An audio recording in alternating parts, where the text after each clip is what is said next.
75. The Trouble with Thieves. This morning I stopped at the office of an underground leftist newspaper to pick up a back issue I needed for my work in writing. Inside the lobby, two long-haired revolutionaries, both staff members, were busy with a problem. Their coin-operated newspaper racks were regularly being robbed of all their papers. One of the two young men pointed out how easy it was to loosen the sheet metal screws and take out all the papers. They would have to be replaced with something more secure, he said, to prevent more theft. I was amused as I listened because their paper is vitriolic in its attacks on and contempt for biblical faith and morality. They openly express contempt for God's law, for property rights, for sexual morality, for everything the Bible teaches. But now their property was being robbed and they were upset.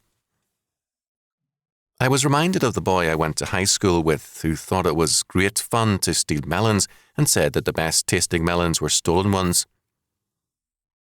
A few years ago back home, a friend told me that this same person, now a farmer, was busy damning the young punks who were stealing his melons. The communists, both before and in the early years after the Russian Revolution, were busy destroying morality and religion.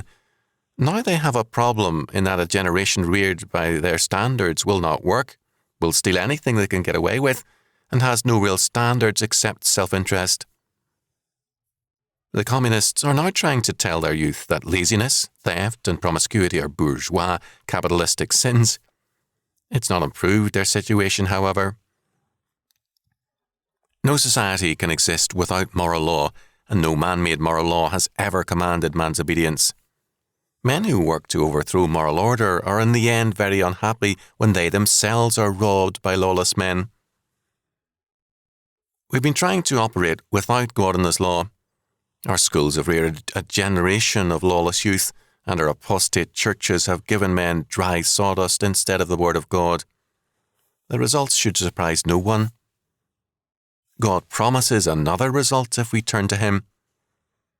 If my people, which are called by my name, shall humble themselves, and pray and seek my face, and turn from their wicked ways, then will I hear from heaven, and will forgive their sin, and will heal their land. 2 Chronicles 7:14. We mentioned earlier the two hippies who were upset because their newspapers were being stolen. They had no right to be, since they were working to create a lawless, godless world.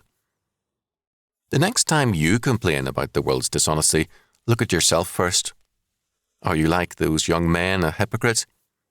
Have you any right to complain about bad character if you are one? Is it not time for repentance and the words of righteousness?